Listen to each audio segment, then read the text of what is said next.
Voilà, super. Ben, merci encore d'être venu. Voilà, on continue dans ce trip-là depuis.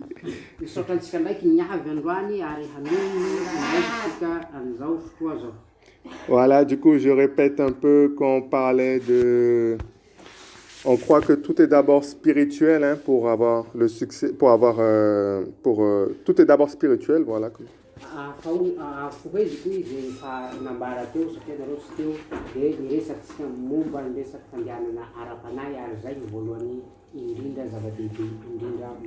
Voilà, si on veut voir les choses changer, les choses être transformées, tout commence par le spirituel d'abord.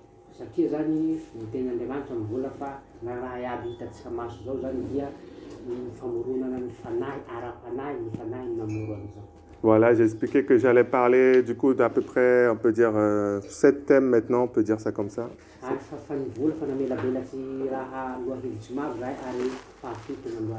Voilà, le thème de base, c'est bien sûr l'évangile, comment être sauvé.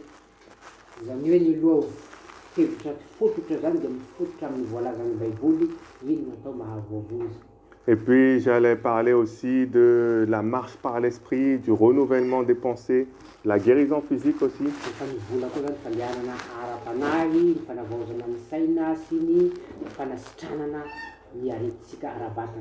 Voilà, et de ces 3 thèmes-là que je viens de citer découle le thème du succès, de la prospérité et le thème aussi sur la sexualité également.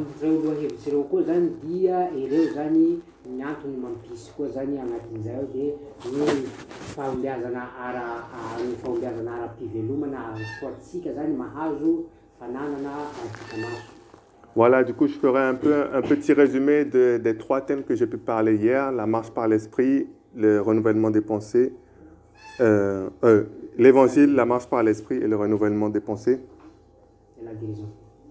Non, je n'ai pas parlé de ça hier. Okay. Juste, je vais faire un petit résumé de ce que j'ai parlé hier.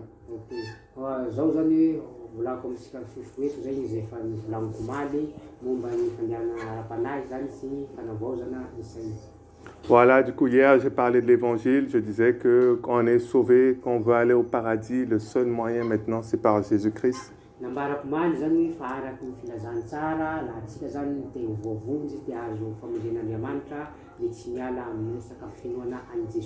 C'est par la grâce, au moyen de la foi,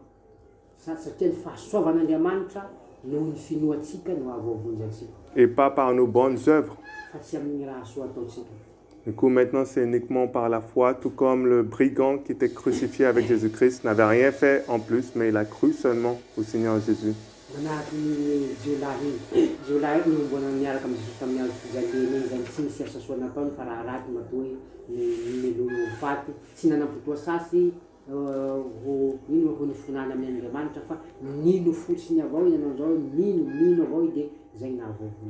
Après, j'ai parlé de la marche par l'esprit.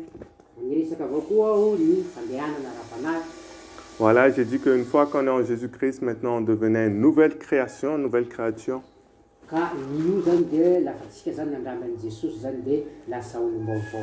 Et qu'il y avait maintenant un combat entre l'esprit et entre la chair.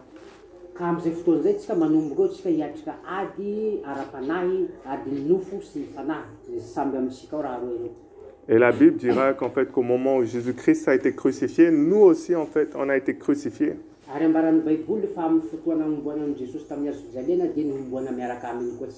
Et au moment où Jésus-Christ a été ressuscité, nous également, nous avons été ressuscités. Et que maintenant, la marche par l'esprit, justement, c'est d'accepter uniquement les pensées de l'esprit et de rejeter les pensées de la chair.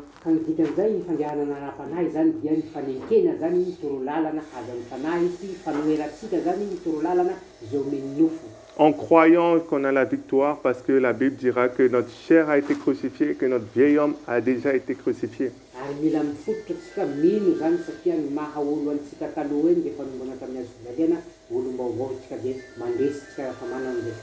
Du coup, il faut seulement croire que tout a déjà été fait à la croix et que maintenant, on souhaite seulement mettre en pratique ce que Jésus a déjà fait pour nous.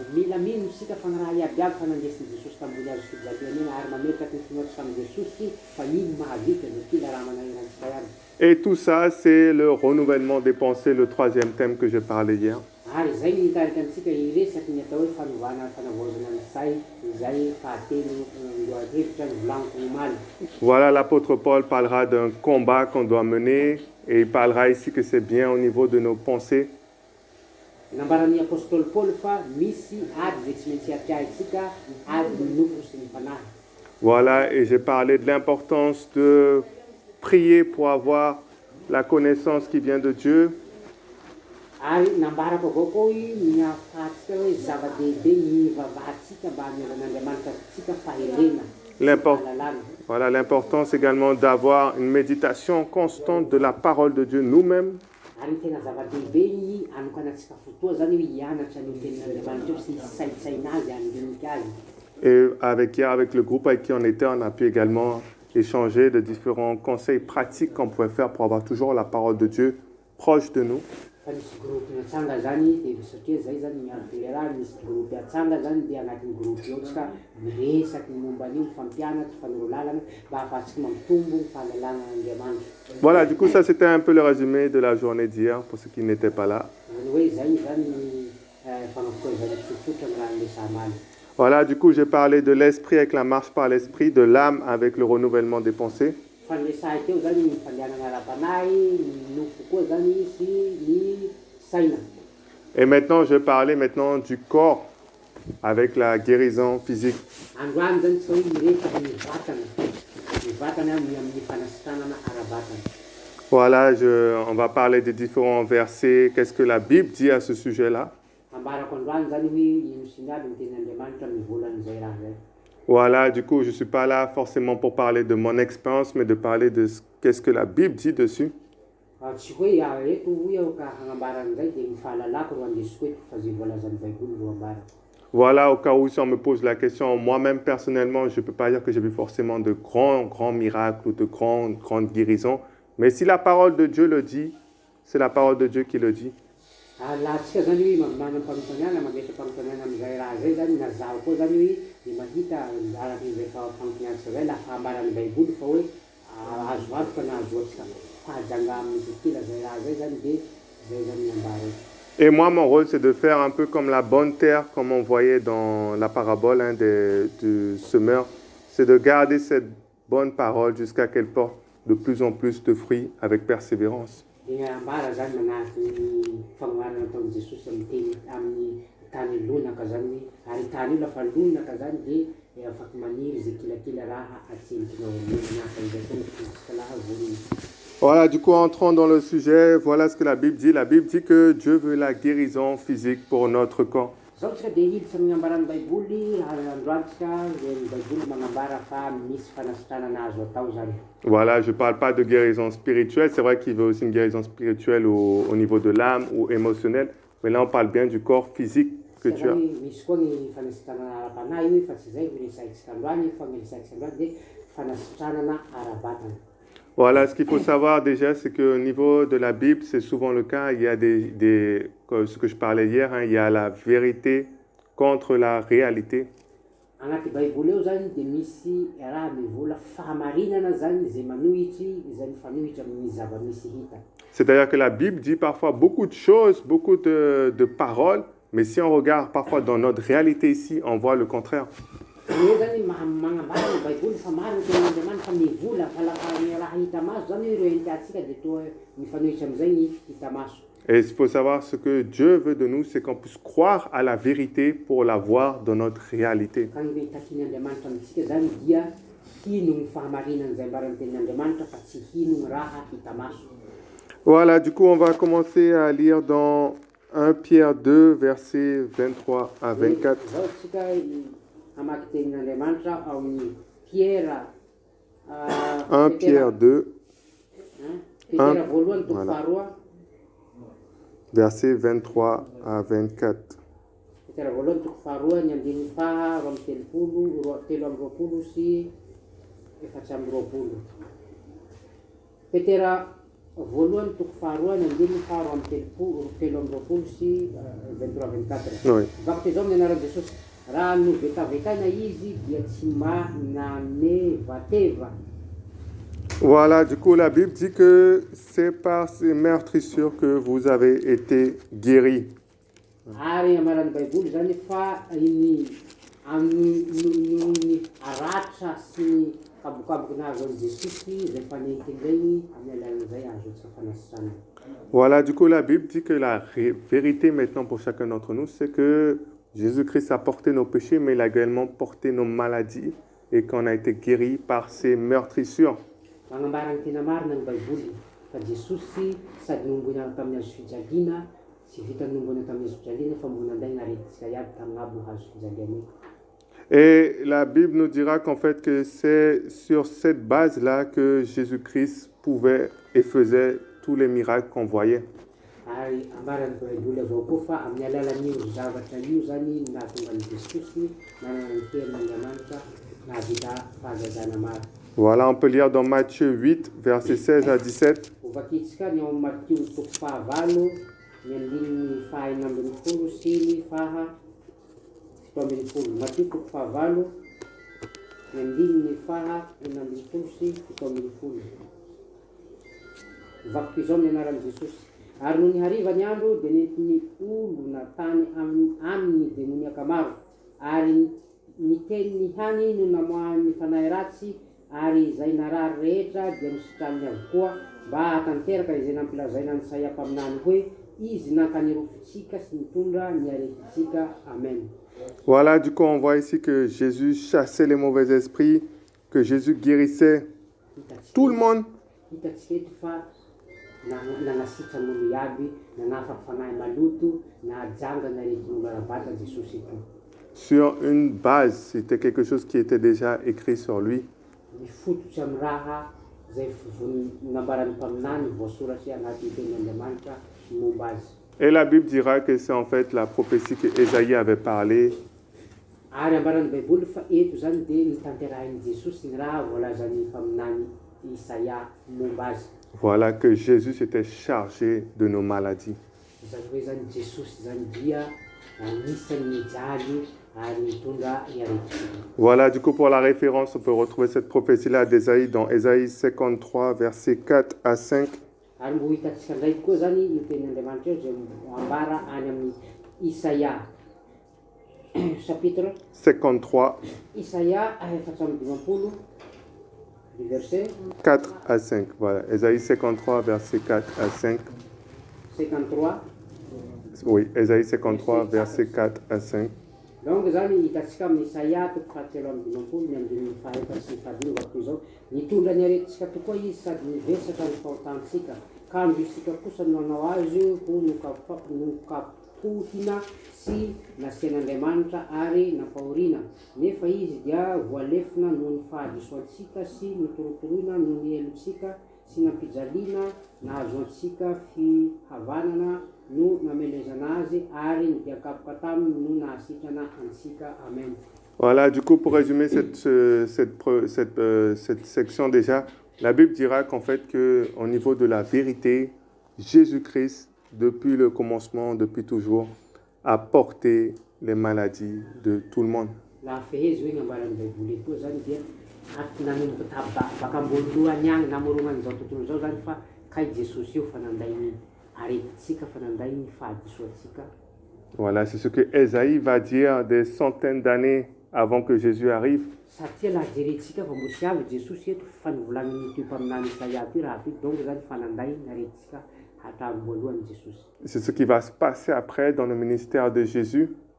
Fa nitranga reo tena nitanteraky reo lafa niavy Jesosy.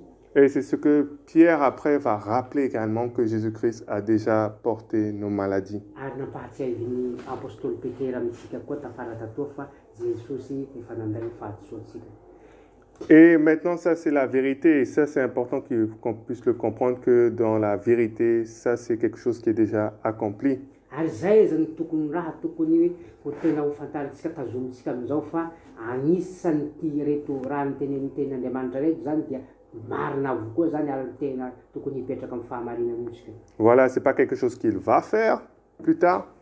Fa tsy hoe amin'ny zavatra zay hataony mbo hataony ho avy. C'est pas quelque chose qu'il est en train de faire maintenant. Ary tsy raha vao hataony amin'izao. Mais c'est quelque chose qui a déjà été fait. Fa raha fa nataony fa nitanterahiny. Voilà, et c'est pour ça qu'on voyait Jésus guérir, c'est pour ça qu'on voyait toutes les choses se passer. zay na tonga antsika nahitan'i Jesosy nanasitra zay kila raha iaby tamin'ny fotoana tetoy azy. Du coup, ça, c'est la preuve, comme la preuve légale, hein, c'est comme devant une loi. Hein, quand vous avez quelque chose, vous pouvez dire, d'après la loi, c'est écrit que je peux avoir telle somme d'argent, du coup, je veux l'avoir. Ary manahaka an'izay koa zany miporofo tena mazava lafa misy raha volanin'ny lalàna hoe tokony homanao raha etotoy dia zay miporofo mahagnanao azy marina manahaka antsika manano tany reny zany lafa ny lalàna manao an'izao hoe mana titre ka misoratra aminao dia manao marina manahaka an'izay avao koa zany fahamarinana toy zany manaporofo zany fa ananatsika koa io fanasitranana ara-batana. Voilà, et aujourd'hui, la loi de Dieu dit que tu es guéri, ou même tu as déjà été guéri.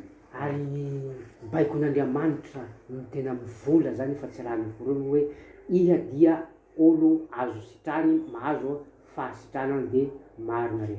Parce que la volonté de Dieu, c'est de guérir tout le monde. Satria zay ny sitrapon'Andriamanitra hagnafaka antsika iaby. C'est pas juste certains, les élus, ceux qu'il a choisis, mais bien tout le monde. Tsy natao ho an'olo voatokana io hoe na olo safidiana natao hoe olo vitsivitsy fa ho an'olo iaby. Voilà, du coup, on peut voir également un autre exemple, hein, pourquoi Dieu veut guérir. C'est tout simplement en voyant que dans la pratique, tous les hommes étaient guéris au travers de... Mangalaky ohatsy hafa ndraiky koa tsika ahafandalatsika manao akory marina ino marina zany mahatonga n'Andriamanitra tahanasitrana antsika. Voilà, ils étaient tous guéris au travers des hommes de Dieu. Ary sitran'Andriamanitra tsika amin'ny alalany mpanompony. Voilà, on peut lire dans Luc. Il y a beaucoup de versets. On va prendre un exemple avec Jésus, mais on va prendre un verset avec Jésus dans Luc 6. Maro ny ohatsy azo rambesy fa tsika zany hangalaky ohatsy zay Luc 6, Luka toko fahaenina versets 18 à 19. dia ny andininy fahavalo ambin'ny folo mijano amin'ny fahasivy ambin'ny folo. Luka toko fahaenina 6 18 19. Oui, Luc 6, versets 18 à 19. Vaky toy izao ary zay nampahoriny fanahy maloto dia nositranina ary ny vahoaka rehetra nitady hanemby azy satria misy hery miala taminy ka nahasitrana azy rehetra. Amen. Voilà, du coup, c'est bien écrit qu'il y a une puissance qui sortait de Jésus et tout le monde cherchait à le toucher comme ça, tout le monde cherchait. Ahitatsika mazava tsara eto mbaran'ny tenin'Andriamanitra fa voalazan'ny Baiboly eto zany fa namitsapany Jesosy avao satria misy olo mitsapany sikiny avao dia ndaizay avao fa mahajanga. Et la Bible ne dira pas que seulement certains que Dieu avait choisis étaient guéris. Tsy mivola Baiboly toy eto hoe zay olo safidin'Andriamanitra avao olo tiany sitranina. Mais c'est bien écrit qu'ils étaient tous guéris. Fa ambarany zany fa hoe eto ambarany hoe ny olona rehetra dia sitranina. Et c'est ça la volonté de Dieu, qu'on soit, tout le monde soit guéri. Ary zay tena sitrapon'Andriamanitra ny hanasitrana ny olo tsirairay. Voilà, ça c'est l'exemple avec Jésus. Si certains ne sont pas convaincus avec Jésus, on peut revoir la même chose avec les apôtres.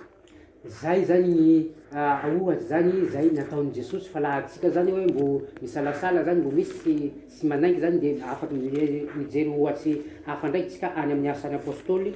Voilà, on peut voir dans Actes 5, Actes chapitre 5. Dia hitatsika amin'ny asan'ny apôstôly toko fahadimy. Chapitre 5, verset 16. Ny andininy fahaenambin'ny folo.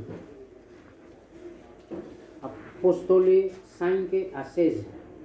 Vaky toy izao ary ny olona maro avy tamin'ny vohitra manodidina ny Jerosalema dia nivory koa nitondra ny marary sy izay nampahory fanahy maloto dia sitrana avokoa izy rehetra.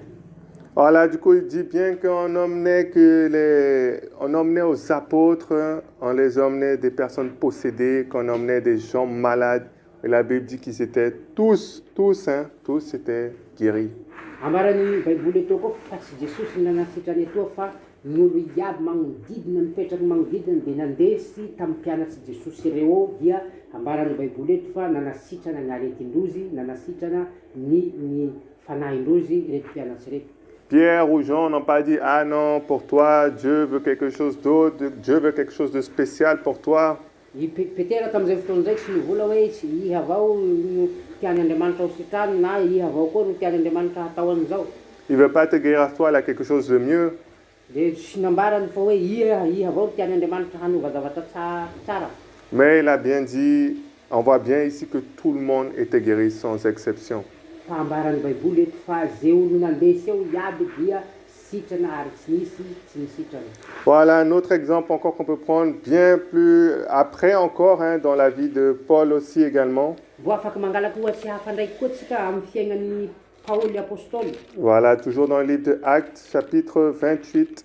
Mbo ao amin'ny bokin'ny apôstôly eo, asan'ny apôstôly eo avao.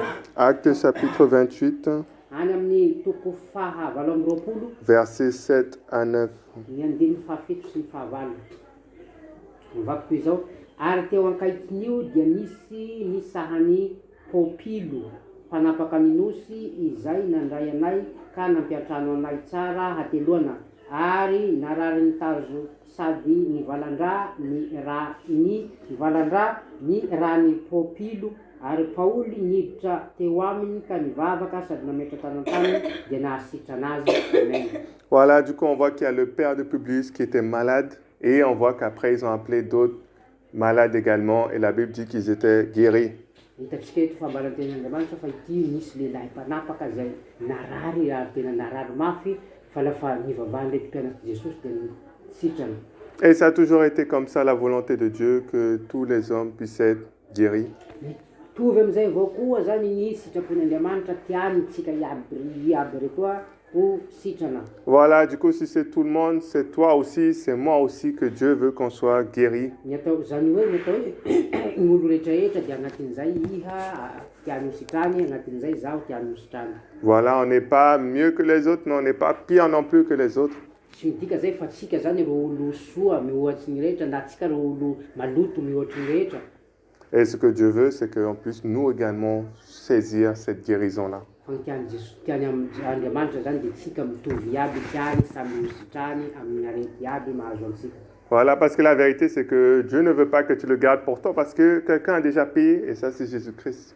Satria ny marina zany ny famarinana dia milaza zany fa hoe izay fitombotrao zay tsy ambaranten'Andriamanitra hoe ho anao iha raiky ary ho tanjanao iha raiky, fa dia tena tiany ho voazarazara. De la même manière qu'il ne veut pas que les hommes restent dans leur péché et qu'ils aillent brûler en enfer, il a envoyé Jésus-Christ pour les sauver de leurs péchés. Zay nahatonga ny Andriamanitra satria tsy tiany ny olo kiraikiraiky aby ho maty any amin'ny farimy rehetra afo na hodorana mandrakizay amin'ny ho afo, zay nahatonga azy naneraka an'i Jesosy agnavitsy. Et la Bible dira que c'est pareil également. Dieu ne veut pas qu'on porte la conséquence de nos péchés, les maladies, tout ça. Il a déjà tout mis sur Jésus-Christ. Zay koa zany mahatonga ny Baiboly milaza tsy tiany Andriamanitra tsika zany, tiany Andriamanitra tsika hiareraka amin'ny aretintsika, tsy tiany Andriamanitra tsika hijaly amin'ny aretintsika mandraiky zay, fa tiany zany ho sitrana sy ho afaka. Voilà, du coup, maintenant, une fois qu'on a vu voilà, que c'est bien ce que Dieu veut, c'est écrit dans la loi de Dieu qu'il veut qu'on soit guéri. Manomboka an'izao zany tsika lafa fa mahita zany fa kilakila raha iaby nisorata tao agnatin'ny soratra masin'Andriamanitra ary tanteraka avokoa.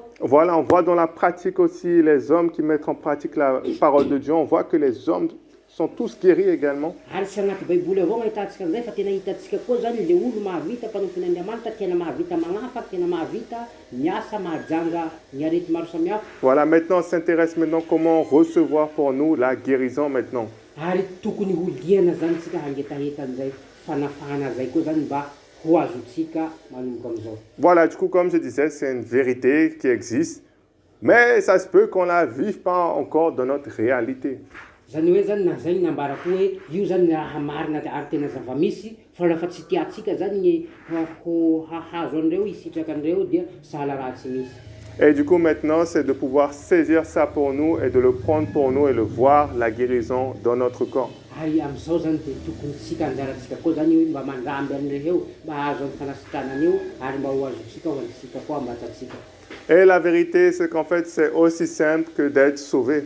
Ary ny tena marina zany dia tsy sarotsy ny hahatonga atsika ho voavonjy. Voilà, comme je disais, Jésus-Christ a porté nos péchés. Satria fanambara fa Jesosy nandany fahotatsika iaby. Voilà, et maintenant pour être sauvé, c'est simplement par la foi. Ka ny hahavoavonjy antsika dia tsotra avao zany dia mila mino tsika. Et si on croit maintenant qu'il a porté nos péchés, on est sauvé. Ary laha manomboka am'izao tsika mino fa Jesosy nandany fahotatsika dia mahazo famindram-potsika. Et là aussi maintenant, c'est pareil. Si on croit également qu'il a porté nos maladies, porté les malédictions, on reçoit également la guérison. Mbo manahaka an'izay avao koa ny tokony hinoatsika fa fa nandesin'ny Jesosy aby gnaretintsika iaby gn'entantsika iaby lafa inoatsika zay dia mahazo fahasitranana koa tsika. Voilà, du coup, on va lire l'exemple de la femme qui a une perte de sang, une histoire que beaucoup d'entre vous devez bien connaître. Hitatsika zany azotsika rambesy koa ny ohatsy zany ty ampela tratsin'ny fadimbolana nandeha raha avao matetiky ty nandeha raha lava ty agnaty baiboly ao. Voilà, du coup, on va voir comment cette femme-là a pu obtenir la guérison. Qu'est-ce qui s'est passé dans son cœur? Qu'est-ce que Jésus va dire de tout ça? Hitatsika zany hoe ino ny tena nampangetahitany ampela io, ino nataony nahasitrany azy, ino nataony ary ino nambarany Jesosy azy. Et prendre exemple sur elle. On va ouvrir dans Marc 5. Mba ahitatsika ny ohatsy io dia jerentsika ao Marka toko 5. Voilà, Marc 5 à partir du verset 24. Marka toko 5 manomboka amin'ny andininy faha 420 ahitatsika azy. Ngako toy izao, dia nandeha niaraka taminy izy ary nisy vahoaka betsaka nanaraka azy ka ny fanety taminy. Ary nisy vehivavy anankiray izay narary 12 taona sady efa niaritra zavatra be tamin'ny mpanao fanafody maro ka nandany ny fananany rehetra nefa tsy nety sitrana fa vao maika niharary kokoa aza. Koa rehefa nandre ny amin'ny Jesosy izy dia nankeo ivony namaky ny vahoaka ary nanendry ny lambany fa hoy izy, nadia ny fitafiany hany aza no voatendriko dia ho sitranao. Ary niaraka tamin'izay dia ritra ny loharanon'aretiny ka tsaroany tao amin'ny tenany fa sitrana izy. Ary niaraka tamin'izay dia fantatry Jesosy fa nisy hery niala taminy dia nihodina teo fivoan'ny vahoaka izy ka nanao hoe iza izany nanendry ny lambako izany.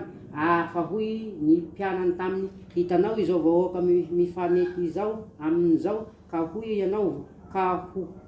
ianao va iza no nanendry azy. Ary nijery nanodidina izy izaha ny vehivavy izay efa nanao izany fa raiky tahotra sady torakovitra vehivavy satria fantany izy izay nataony taminy ka dia nankeo aminy izy ka niankoka teo anatrehany ary nanambara taminy ny marina rehetra. Ary hoy izy taminy, anaka ny finoanao no nahasitrana anao mandehana soamantsara ary sitrana amin'ny aretinao. Amen. Jusqu'à 34, hein, c'est ça? Oui, c'est ça. Voilà. Voilà, du coup, pour resituer dans le contexte, Jésus, voilà, se déplace dans une foule. Ary hitatsika hoe ny zava-misy eto fa Jesosy zany dia nandeha niaraka amin'ny vahoaka maro. Voilà, comme on le disait, à un moment, plusieurs personnes le touchent, tout ça, et ils sentent quelque chose de particulier. Ils sentent que quelqu'un l'a touché, mais c'était spécial comparé aux autres. Hitatsika mazava tsara eto ambarany eto zany fa maro misy raha niseho teto, misy ny voatsapy eto tsy hainy zany hoe maro le olo hoe ia no mitsapa azy. Voilà, il dira, ah, quelqu'un m'a touché, et là, les disciples ne comprennent pas, ils disent, oui, mais tout le monde te touche là, qu'est-ce que tu parles? Ary natsapa fa nisy olo nitsapa azy fa lafa nanontany mpianarandreo hoe namaly mpianarandreo hoe amin'ny olo maro toy aia gn'ahafantaratsika olo nitsapanao zao. Et la Bible expliquera qu'il y a une puissance qui est sortie de lui, et c'est ce qu'il a senti. Ary ambarany baiboly eto fa tsapan'i Jesosy fa nisy hery niala taminy. Et la vérité, c'est qu'en fait, c'était une femme, voilà, qui était atteinte d'une perte de sang. Ka tsy ino io hery niala tamin'io fa le vavy zany tratry ny fadimbolana izy eto zany dia nitsapa azy. Voilà, cette femme-là se disait, si seulement je peux toucher, voilà, son linge, je serai guéri. Ary ino anosika ny ampela hitsapa azy satria nino tao agnatin'ny fony eo fa nanao an'izao hoe na ny lambany avao zao io tsapako dia ho janga. Et la Bible dit qu'au moment même où elle a touché, elle a senti que c'était fait dans son corps. Ambarany baiboly fa laha vatany vao nitsapa azy vatany ty ampela ty zany dia tena nahatsapa fa janga aretiny. Et on peut voir que la femme a cru en quelque chose et ça s'est réalisé pour elle. Ary hitatsika toa fa nino avao ampela eo, nino zany nisy raha ninoany avao zany de nitanteraka aminy raha ninoany. Et c'est par la foi qu'elle a pu être guérie dans son corps. Dikan'izay anohon'ny finoany nahatonga azy nahazo fahasitranana ara-batana. La vérité était là déjà qu'elle était guérie par les meurtrissures de Jésus. La vérité était là depuis longtemps. Mbo tsy nisitrana ampela ty fa raha fahamarinana io de fa nisy talohan'izay. Mais elle ne le vivait pas encore dans son corps. C'est au moment où elle a cru que maintenant la vérité est devenue la Fa tsy réalité. niazon'ireo fa satria hitatsika eto nijany tanatin'ny firy 20 taona fa nisy nefa reo fa noho ny mbo tsy nino zany de tsy nitanteraka taminy io. Et c'est ce que Jésus dira même comment elle a été guérie par la foi. Il dira au verset 34, hein, fille, ta foi t'a guéri. Zay nahatonga azy Jesosy nivolany marimarina kokoa amin'ny andiny fahaefatra amby telopolo eo hoe anaka ny finoanao no nahavonjy anao. Voilà, il ne dira pas c'est ma foi qui t'a guéri ou c'est ma propre volonté, mais il dira c'est ta foi qui t'a guéri. Tsy mivola teny Andriamanitra eto hoe fa ny finoako ro mahajanga ny Sébastien na ny finoako ro mahajanga anao, fa ny finoanao ro mahajanga anao.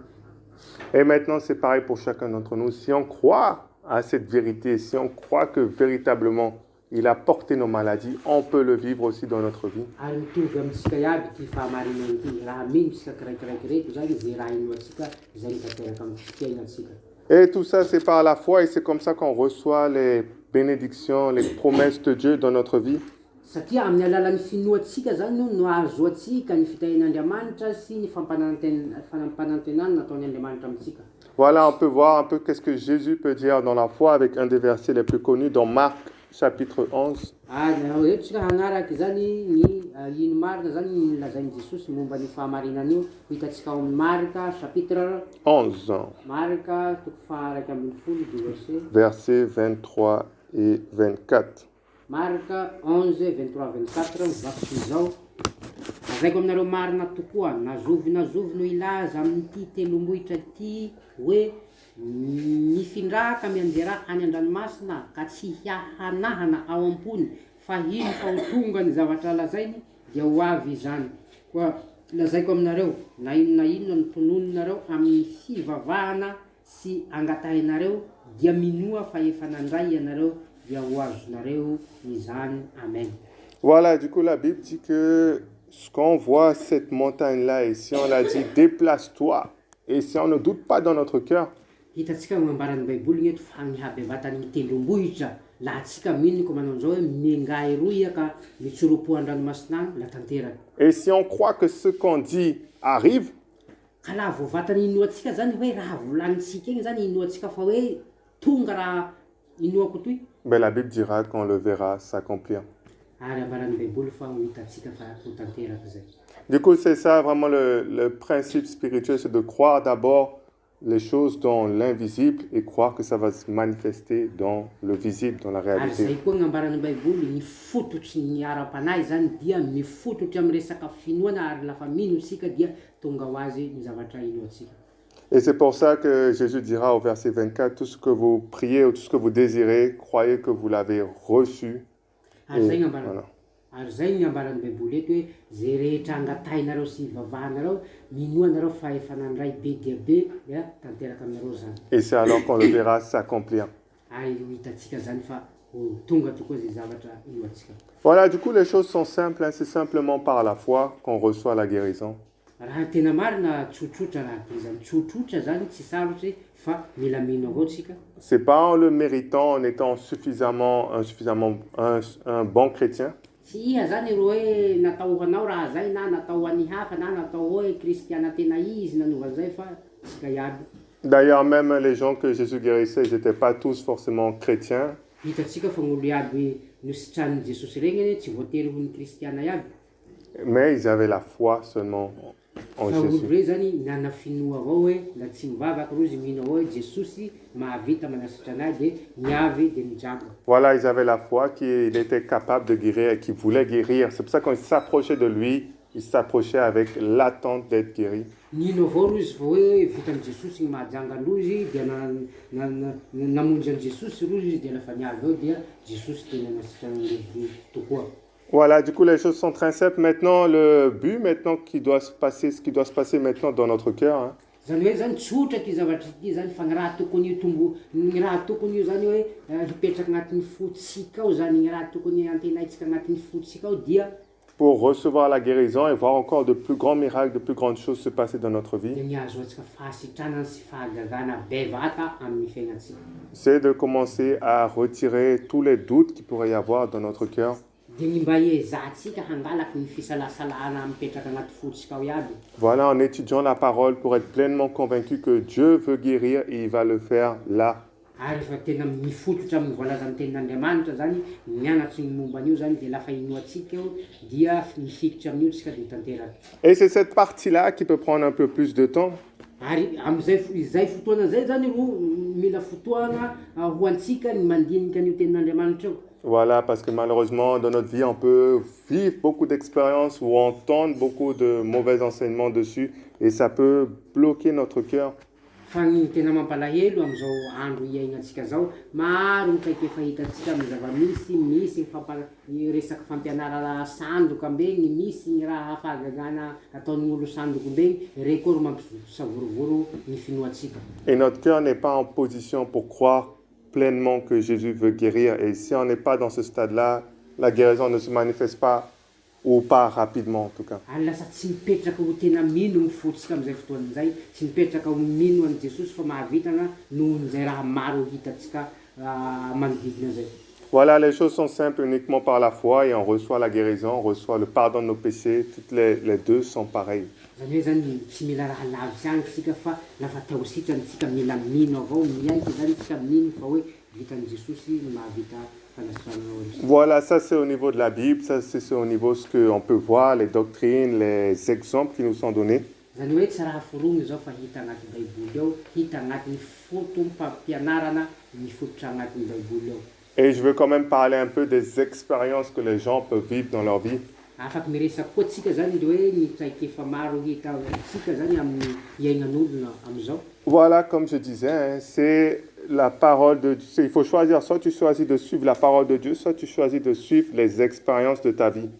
Manahaky fa nivolagno teo avao zany hoe ia zany hoe manana safidinao hoe na isafidy hoe hagnaraky ny tenin'Andriamanitra na isafidy hagnaraky zay hitanao maso. Parce que malheureusement, beaucoup ont choisi le mauvais côté pour savoir quelque chose sur Dieu. Au lieu de regarder la Bible, ils vont regarder leur expérience dans leur vie. Fa ny mampalahelo zany lasa misafidy hafa atsika oliany hifototra amin'ny tenin'Andriamanitra atsika de mifototra am'izay raha hitatsika maso sy rentsika sofy. Voilà, du coup, je vais prendre un peu deux exemples ici pour montrer que tu peux vivre des choses dans ta vie, des choses peuvent se passer, mais ça ne veut pas dire que c'est la volonté de Dieu. Ary ame ohatsy roa anareo zany hoe ao ia zany afaky mifototra am'izay raha inoanao mbatanao manokany fa tsy zay zany ny sitrapon'Andriamanitra. Voilà, on peut lire rapidement peut-être Marc 9, versets 14 à 29. Voilà, comme ça. Ary amaty malakilaky tsika amin'ny maraka toko sivy. Marc 9, andininy 14 à 29.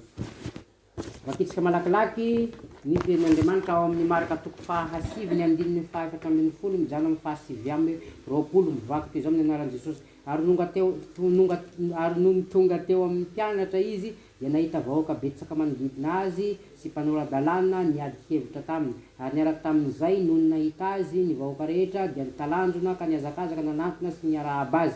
Ary izy nanontany azy hoe inona no iadivanareo hevitra amin'ny reto. Ary ny anankiray tamin'ny vahoaka namalika nanao hoe mpampianatro nientiko hoety aminao ny zanako lahy izay azony mpanahy moana. Ary na iza no azoany azy dia ampihinjiginy izy ary mandoa vory dia mikitro nify sady valaka dia valaka. Ary niteny tamin'ny mpianatra ao mba hamoaka izany fa tsy hainy. Ary Jesosy namaly azy hoe ry taranaka tsy mino, mandra-pahoviana no itoerako aminareo, mandra-pahoviana no andeferako aminareo, ento aty amiko izy. Dia nientina teo aminy izy fa noho nahitany Jesosy izy dia ny nampifanintsintsintona ny tenany dia niaraka tamin'izay ny fanahy. Dia lavo tamin'ny tany izy ka nitsikasinkasina sy nandoa vory. Ary Jesosy nanontany andrainy hoe hatrinona izay natongavany izao taminy. Ary hoy izy hatry ny fony izy mbola zaza ary nazerany matetika tao anaty afo sy tao anaty rano izy hamonoany azy. Ka raha mba misy hainao dia mamindrafo aminay ka vonjeo izahay. Fa hoy Jesosy taminy hianao hoe ny zavatra rehetra dia hain'Andriamanitra. Ary niaraka tamin'izay dia niantso ny rain'ny zazalahy ka nanao hoe mino aho vonjeo mba ho afaka amin'ny sy finoako. Ary noho nihitany Jesosy fa niazakazaka nanantona azy ny vahoaka dia niteny mafy ny fanahy maloto izy ka nanao taminy hoe ry fanahy moana sy marenina, izaho mandidy anao mivoaha ka aza miditra ao anatiny intsony. Ary rehefa ninananana izy sady nampifanintsintsintona mafy ilay zazakely dia nivoaka taminy ary efa toy ny maty ka dia nataony maro hoe maty.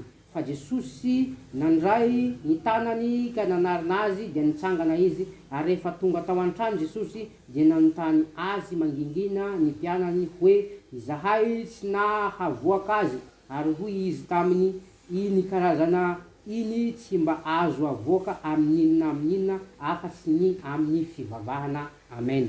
Voilà, du coup, on arrive un peu dans une histoire qui est assez particulière. Ça n'arrive pas trop en général dans la Bible, ce genre de cas-là. Zany hoe zany rahafatsika zany tojogny raha tena sarotsy re amin'ny fiainatsika manahaka nambaran'ny Baiboly eto.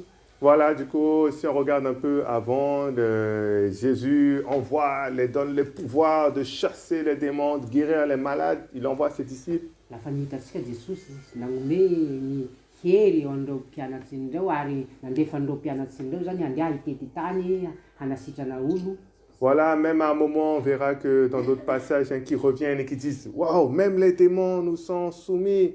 Ary hitatsika fa nisy fotoa mpianatsy ireo nahavita an'izay dia faly ady nivola tamin'i Jesosy hoe na ny démonia aza manaiky anay. Voilà, et Jésus dira, bon, ne te réjouis pas pour ça, mais réjouis-toi que ton nom est écrit dans le ciel. Fa nefa Jesosy nagnanatra an'io hoe aoka tsy izay ro hafaly anao fa mifalia satria agnaranao voasoratra any an-danitra. Du coup, ces hommes avaient déjà vu des miracles, vu des choses se réaliser dans leur vie. Hitatsika zany fa gn'olo lafa misy raha vitany amin'ny fiainany. Et là maintenant, il y a le père d'un homme qui arrive avec son fils, tout ça, et il veut aussi profiter de la bénédiction de Dieu. Manahaka hitatsika hoe baban'ny zaza toy eto lafa nahare an'izay sy nahita an'izay dia nagnararaotsy koa manday ny anany toy sao mba azo fanasitranana. Voilà, du coup la Bible dira qu'il a un esprit muet, qu'il écume, qui grince des dents. Hitatsika fambaran'ny Baiboly eto sady mifaninitosiny toy lavo ary mihiny maharary avao izy farany. Et là peut-être les disciples ils ont commencé à prier comme d'habitude, ils ont l'habitude de chasser tout ça, ils le font d'habitude, c'est facile pour eux. Fa mpianatsy reto nanao iteto zany manahaky mahazatsy alozy nandesindrozy amin'ny raha toy eto mivavaka amin'ny fahazarana mba hahafahandrozy manasitrany azy. Voilà, comme il y a d'autres versets qui disent avec Christ je peux tout, hein. Ary satria hitatsika koa fa misy ny ten'Andriamanitra maro mivola fa hoe lafa mino avao dia afaka manao ny zavatra rehetra. Voilà, ou sinon si Dieu est avec nous, qui sera contre nous? Satria misy koa mambala hoe lafa Andriamanitra momba iza no hatohitra ahy. Et du coup, ils sont allés comme ça, facilement, ils se sont dit, alors on va le chasser, c'est juste un de plus, ça va être Ary facile. zay nahatonga nreto mpianatsiny reto zany fa nanday fahazarany zany dia nandeha zany hoe afa anagnantsika zany dia mandeha atsika fa mora amintsika manao azy. Et là, cette fois-ci, ils ont prié, ils ont fait les choses, ils ont chassé comme d'habitude. Kanefa eto izy ireo nivavaky izy reto niezaka hamoaka niezaka zany hagnala an'ity fagnahy ity manahaka ny mahazatsy alozy. Sauf que cette fois-ci, les choses ne se passent pas comme eux, ils pensaient. Kanefa hitatsika raha toy eto fa tsy tonga tahaka an'izay efa nieritseretanozy azy. Voilà, ils ont commencé peut-être ils ont peut-être commencé à voir des réactions, comment est-ce qu'il écumait, comment est-ce qu'il grinçait des dents, des choses qui étaient peut-être choquantes pour eux. Nanomboka eto rozy zao ohatrany fanisahitsahirana hoe manao kory raha toy tsy tafa sady olo toy vao maika manjeky marary nify mifanintosinto lava. Voilà, et après, ils ont commencé à être dans le trouble. Maintenant, ils ne comprenaient plus ce qui se passait. Dia lasa sanganihan'rozy amin'izay zavatra milasy satria fa tsy vitan'olo sasy. Voilà, et du coup, maintenant, on se trouve dans une situation un peu bizarre. Voilà, d'un côté, on a les disciples qui essaient de chasser un démon, ça ne marche pas. Somary hafahafa raha etoa zany satria hita mpianatsy reto hoe la tena hoe laha manao rozy ny asa zany dia hoe nahavita fa amin'ny raiky eto rozy tsy nahatafa. Voilà, maintenant, du coup, si c'était nous, à notre époque, on aurait dit, regarde, c'est des hommes de Dieu, ils ont prié, ça n'a pas marché, donc, c'est pas la volonté de Dieu. Zay mahatonga antsika koa amin'izao fotoana zao misy koa tsika mahita hoe misy olon'Andriamanitra bevata goavany zany misy indraindraiky rey koa zany la manasitrana olo manafaka olo tsy mahafaky dia tonga dia mitsara atsika hoe tsy olon'Andriamanitra. Oui, ça existe des gens qui disent on a jeûné, on a prié, on a veillé pendant plusieurs jours, tout ça, et rien ne s'est passé. Satria hitatsika zay satria misy tsika zany hoe misy fotoa tsika tena mifady hanina mivavaky manongaliky ary mangataka an'ireo fa misy raha tsy tonga amitsika tsy mahazo valimavaka. Voilà, donc je conclus que c'est la volonté de Dieu que telle personne soit malade ou que telle personne meure parce que j'ai fait comme Dieu m'a dit de faire. Donc zany ny marina am'izay zany dia sahala hoe sitrapon'Andriamanitra zany dikan'izay zany sitrapon'Andriamanitra ny mamparary ny olono zany mba ahafahan'Andriamanitra maneho ny voninahiny.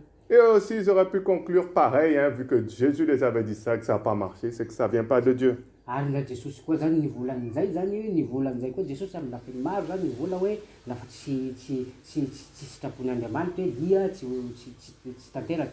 Voilà, et que Dieu a peut-être un plan spécial pour ce garçon-là, que Dieu va utiliser ça pour sa gloire, hein, que Dieu a d'autres choses qu'on ne connaît pas encore. Ko satria zany mety manana planina hafa zany Andriamanitra de mety tsy amin'ny alalan'irety mpianatsy rety koa tiany Andriamanitra haneho an'izay voninahiny izay hahasitrana azy zany fa mana fomba hafa hitondrany antsika Andriamanitra. Voilà, mais heureusement pour nous que Jésus a pu redescendre, voilà, de la montagne avec qui il était, les 3 disciples. Il a pu redescendre et on va connaître plus.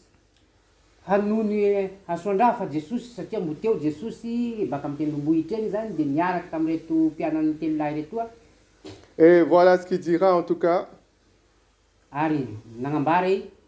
Voilà, il dira à ses disciples, oh, génération perverse et sans foi, jusqu'à quand serai-je avec vous? Zay nahatonga ny Jesosy niteny mafy an'reto mpianatsiny reto hoe toy ry tanànaky tsy mino hatra oviana no haheto ahy aminareo ka haharaka anareo vaho.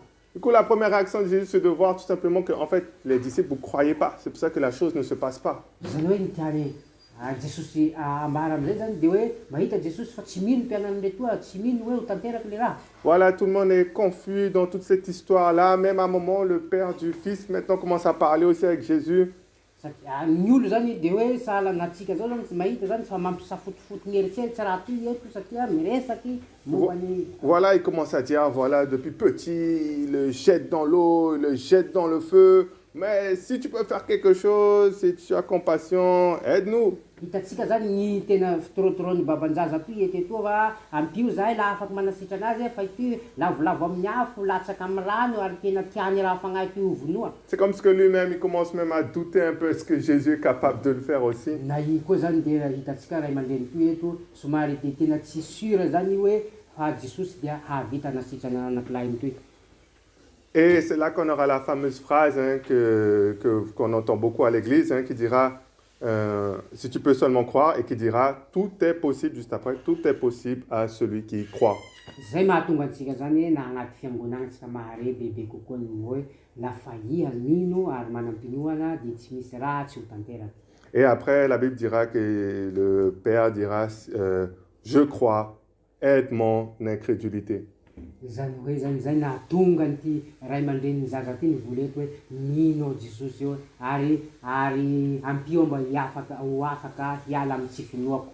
Et du coup, voilà, c'est une situation, comme je disais, il y a le Fils au milieu, il y a les disciples qui n'ont pas la foi, il y a le Père maintenant au milieu, lui aussi, il est mélangé, il n'a pas la foi vraiment, il croit, mais en même temps, il ne sait plus trop quoi penser de tout ça. Hitatsika fa agnivony raha tena sarotsy eto indreo mpianatsy ireo manatrika eo intoy zaza toy voan-draha intoy koa babany eo samy eo iaby tsy misy vahaolany samy tsy mahavita manasitrana an'le zaza.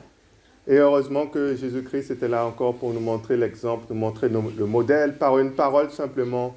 Il chasse l'esprit et l'enfant après est délivré. Soa avao fa Jesosy mo teo ary nanome modely ary nifototra amin'ny resaka tenin'Andriamanitra ilaza fananarana amin'izy ireo dia tanteraky zany ny fahasitrana amin'ny zaza. Voilà, du coup, on voit toujours l'attitude de Jésus-Christ. Ah oui, et après, plus tard, ça continue encore l'histoire, c'est pas fini. Hein. Plus tard, après, maintenant, les disciples, maintenant, entre eux, hein, privés avec Jésus, vont dire, mais pourquoi est-ce qu'on n'a pas pu le guérir? Pourquoi est-ce qu'on n'a pas pu chasser le démon? Hitatsika fa lafa vita tantara toy tafarafaran'izay lafa niaraky niangona amin'ny mpianatsindreo Jesosy de nagnontany mpianatsindreo nagnontany an Jesosy nagnino zahay tsy nahavita nanasitrana ny zaza iny. Voilà, du coup, dans ce passage-là, il dira que cette sorte-là ne sort que par la prière et par le jeûne, mais il y a un autre verset qui dira que c'est à cause de leur incrédulité. Je pourrais le donner après peut-être. Hein. Ary nambaran'i Jesosy marimarina amin'ny hoe iny lafiny raiky iny zany dia tsy afaky fahatany tsotsotra igny laha tsy mivavaky sy mifandihany. Zay vao mahafaky ny raha manahaka an'ireny. Du coup, qu'est-ce que je veux dire avec toute cette histoire? C'est que même si on peut vivre une situation, une expérience qui nous fait une expérience de maladie, une expérience où quelqu'un meurt ou tout ça, ça ne veut pas dire que c'est ça la volonté de Dieu. Zany hoe zany mitiana hambara eto zany tsy midika fa hoe laha antsika miaina zany agnatin'ny resaka fahazarana zany zay zavatra misehoseho matetika amin'ny fiainantsika eo, misy zany de aretina zany sy raha maro vesatra zany mandady amintsika, tsy midika zay fa sitrapon'ny Andriamanitra ny hampahory antsika. Voilà, parce que ça peut arriver malheureusement qu'on puisse prier, qu'on puisse faire des choses, mais si on n'a pas la foi ou si on doute, les choses ne se passent pas. Satria misy raha zay miseho na antsika kristiana ao, na mivavakintsika na manakory tsy maintsy mandalo arety avao, tsy maintsy mandalo raha maharary, tsy maintsy misy raha mahazo antsika, fa laha antsika mino zany de fanafodiny tsy maintsy afaka avao.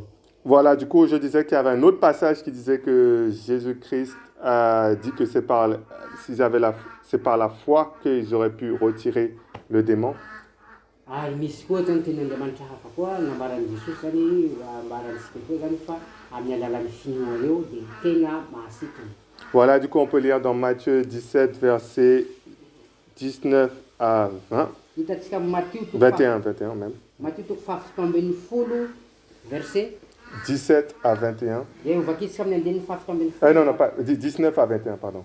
De amin'ny andin'ny sivy ambin'ny folo ka mijano amin'ny faharaiky amby roapolo vakiko izao de nakao amin'i Jesosy nangingina ny mpianatra ka nanao hoe nahoana izahay no tsy nahavoaka azy, ary hoy Jesosy taminy noho ny fahakelezan'ny finoanareo ihany, fa lazaiko aminareo marina tokoa raha manana finoana ohatra ny voatsinapy iray azay ianareo ka miteny amin'ny tendrombohitra io mifindra ery, dia hifindra izy ary tsy hisy tsy ho tanteraka tsy ho hainareo hatao. Ari... Oui, okay. Et du coup, aujourd'hui, c'est pareil. Hein. Si quelqu'un vous dit que voilà, j'ai prié, j'ai fait ci et Dieu n'a rien fait.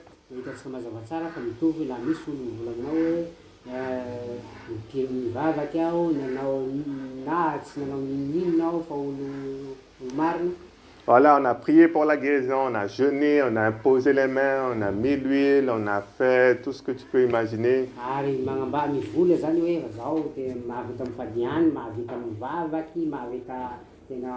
L'huile, voilà, tout ça. Et la Bible dit qu'en fait, ici, vous avez la réponse. Qu'est-ce que Dieu pense de tout ça?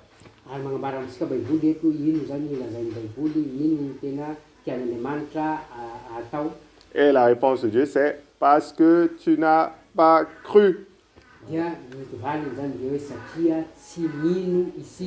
Voilà, et Jésus dira que si tu as la foi comme un grain de moutarde, tu diras à cette montagne, ôte-toi de là, et elle se jettera.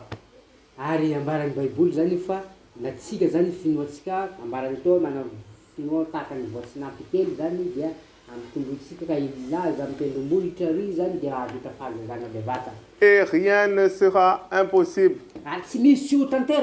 Voilà, c'est ça. Du coup, tout à l'heure, il disait, tout est possible à celui qui croit. Et après, il dira aussi que rien n'est impossible non plus. Voilà, du coup, c'est un peu ça, voilà, pour tout ce qui est guérison, c'est de savoir que si on croit au Seigneur Jésus, si on persévère par la foi, on verra la guérison.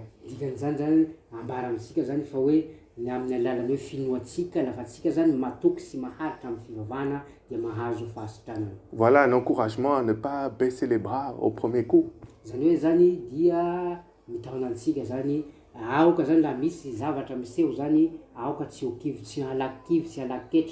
Voilà, moi ça fait déjà 53 minutes que je parle, mais on peut aller encore dans d'autres passages où on voit que la victoire, c'est vraiment celui qui tient jusqu'au bout, c'est celui-là qui sera victorieux.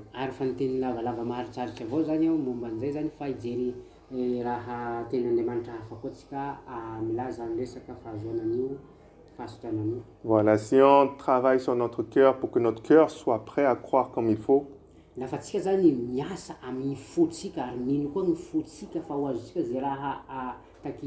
la Bible dira que la guérison se manifestera immédiatement. Voilà, du coup, l'encouragement, c'est de grandir comme ça dans cette foi-là, en la guérison. Zany hoe mampirisika antsika zany fa io fahasitrana io zany dia azo isika amin'ny alalan'ny Voilà, pour voir plus de guérison pour soi-même, mais aussi lorsqu'on prie également pour les autres. mahazo antsika fahasitranana ho an'ny tenantsika sy hivavaka koa ho an'ny hafa. Voilà, de ne pas être découragé par des échecs, par ce qui peut arriver. Aoka antsika tsy ho kivy malaky ketraky amin'ny raha misy zany raha tsy fahatanteran'le zavatra eo amin'ny fiainantsika. Voilà, du coup, si les grands apôtres, tout ça qui étaient avec Jésus, hein, mettez-vous à leur place, ils étaient avec Jésus, ils ont vu les miracles que Jésus faisait, eux-mêmes ils ont fait des miracles.